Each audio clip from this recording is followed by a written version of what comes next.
आज मेरे ख्याल से इस गांव का सौभाग्य है कि सौरभ यहाँ को मिला। तो बाकी सबके पास जिंदगी को बदलने का एक ही रास्ता है और वो है पढ़ाई। कुछ लिख के सो, कुछ पढ़ के सो। बुंदेलखंड में पहली बार एक तरह से मेरा आना हुआ है इस तरह से कि मैं एक छोटे शहर के गांव के अंदर आऊं। एक तरह से सपना था कि जो असली हिंदुस्तान है उसको देखूं, महसूस करूं। पिछले 2 साल से सौरभ ने मुझे कई बार कहा कि बड़े भाई लाइब्रेरी बनने वाली है और उस दिन आपको आना है शुरुआत करने के लिए, उद्घाटन करने के लिए। तो मेरे मन में यह था कि एक छोटी सी लाइब्रेरी होगी, 10-15 लोग होंगे, वहां जाना होगा और एक छोटा सा कार्यक्रम होगा, उसके बाद वहां से वापस आएंगे। पर जैसे जैसे बात बढ़ी, कुछ दिन पहले से खबरें सुनने को मिली कि 10,000 लोग आने वाले हैं।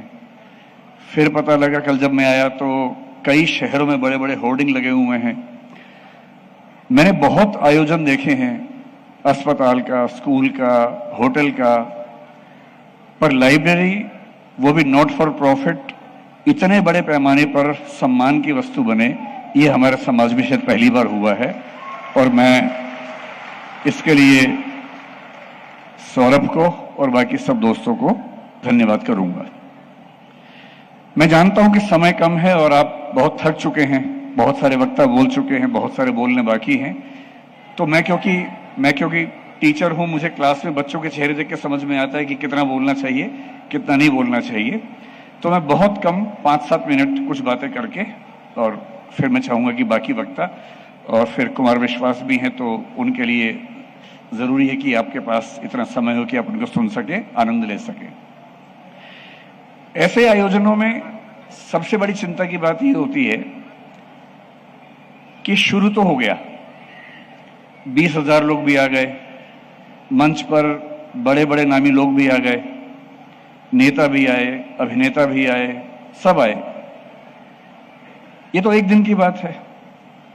आज शाम होते होते ये पंडाल खत्म हो जाएगा, शाम होते होते आप अपने घर चले जाएंगे। उसके बाद क्या होगा? और कोई प्रयोग अगर केवल एक दिन की चकाचौंध बन के रह जाए, ऐसा अक्सर होता है, एक बार की बात नहीं है, ऐसा कई बार होता है कि कुछ शुरुआत हुई, बहुत बड़े पैमाने पे हुई, खूब तालियां बजी, उद्घाटन हुआ, मीडिया में छापा, बड़े बड़े पत्रकार आए, 2 दिन, 4 दिन, 10 दिन के बाद उत्साह खत्म हो गया। आयोजकों का तो पता नहीं हुआ कि नहीं हुआ, समाज का उत्साह खत्म हो गया। मेरा सपना है कि ऐसी स्थिति इस प्रयोग की ना हो, और उस बात को समझाने के लिए केवल एक छोटी सी कहानी सुना के बात समाप्त करूंगा। उस कहानी में एक किरदार आप भी हैं, थोड़ा मैं भी हूं, ज्यादा सौरभ हैं। कहानी एकदम सच्ची कहानी है, रियल स्टोरी है, और वो आपको ये समझा सकती है कि इस लाइब्रेरी का भविष्य क्या हो सकता है, बशर्ते आप उसके लिए अपनी जिम्मेदारी निभाएं। 1999 की बात है, रियल बात है, कहानी नहीं है, रियल इंसिडेंट है। एक व्यक्ति थे जो NIIT नाम के संस्थान में दिल्ली में पढ़ाई करते थे, प्रोफेसर थे। उनका नाम है प्रोफेसर सुगत मित्रा। सुगत मित्रा पढ़ा रहे थे और ठीक अपना जीवन चला ही रहे थे, और उनके मन में एक सपना था कि जितना मैंने पढ़ा, सीखा, अगर वो सिर्फ मेरे काम आया तो फिर उसमें सुख किस बात का है? क्या मैं अपनी शिक्षा को उन लोगों तक पहुंचा सकता हूं जिनके पास शिक्षा का क ख ग भी नहीं है, शुरुआत भी नहीं है? और ये वो समय है जिस समय भारत में कंप्यूटर्स का डेवलपमेंट होना शुरू हुआ था। राजीव गांधी की सरकार में कंप्यूटर्स को लाया गया था, और 1999 जब हम UPSC की तैयारी भी कर रहे थे, कंप्यूटर एक जाना पहचाना चेहरा था। ईमेल क्या होता है समझ में आने लग गया था, और ये लग रहा था कि कंप्यूटर के बिना दुनिया चलेगी नहीं। उन्होंने एक एक्सपेरिमेंट किया। अपने इंस्टीट्यूट के पीछे एक झुग्गी बस्ती थी, कालका जी दिल्ली में जगह है, शायद आप जानते होंगे। उस बस्ती की तरफ दीवार में एक छेद करवा दिया, सिर्फ दीवार में एक छेद करवाया, और एक कंप्यूटर अपने इंस्टीट्यूट के अंदर ही दीवार के पास रखवा दिया। इतना ही किया बस।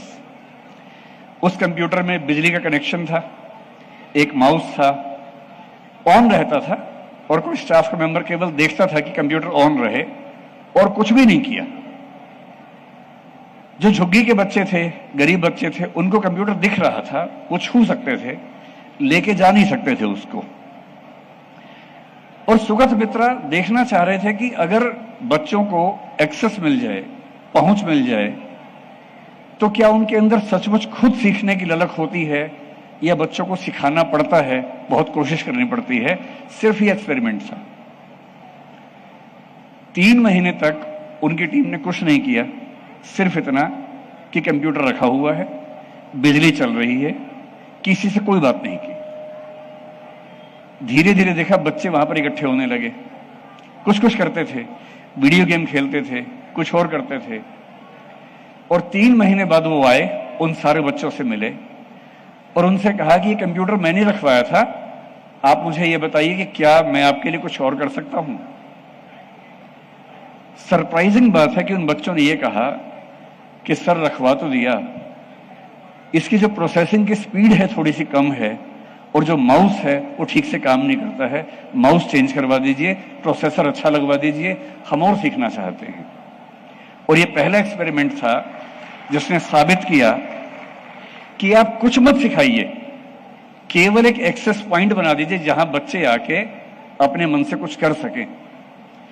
तो कुछ लोगों ने उनसे कहा कि ये तो भाई दिल्ली के बच्चे हैं, दिल्ली के बच्चे स्मार्ट होते हैं और उनको तो पहले भी आइडिया होता ही है, ये गांव में नहीं चलेगा तुम्हारा। तो उन्होंने सेकंड एक्सपेरिमेंट इसी पे किया। उत्तर प्रदेश के एक बहुत पिछड़े गांव में, जैसे इस गांव के बारे में जो मेरे पास आइडिया है वो एक ही शिक्षा वगैरह में भी थोड़ा सा पीछे है, कुछ ऐसा ही गांव समझ लीजिए, चमारी गांव में समझ लीजिए। यही प्रयोग किया, एक कंप्यूटर रखवाया, उसके साथ बिजली का कनेक्शन, कोई गाइडेंस नहीं, कोई सुविधा नहीं, कुछ नहीं, सिर्फ एक कंप्यूटर। 3 महीने बाद फिर आए और देखा कि उस गांव के बच्चों ने भी अपने आप लड़ झगड़ के, आपस में भिड़ भिड़ के कंप्यूटर सीख लिया, गेम भी खेली, पढ़ाई करनी भी शुरू कर दी।